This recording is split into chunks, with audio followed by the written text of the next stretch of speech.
So guys, for the first method, you want to go to search and type in services. Click on it. And now once you're on this, you want to find WLAN autoconfig. So you want to scroll down to the very bottom until we find WLAN autoconfig. Double click on it. You want to make the startup type automatic and then click on start, which will then make the server status running, and then click on OK. Now you want to click on restart.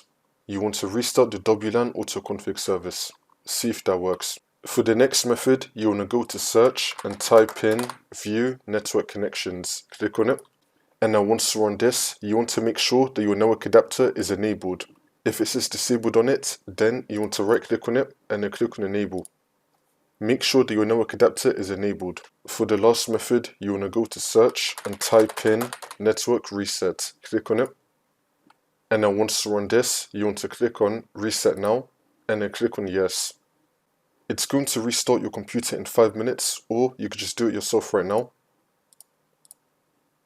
Come back into Windows and then retype your password again, and then the problem should be fixed.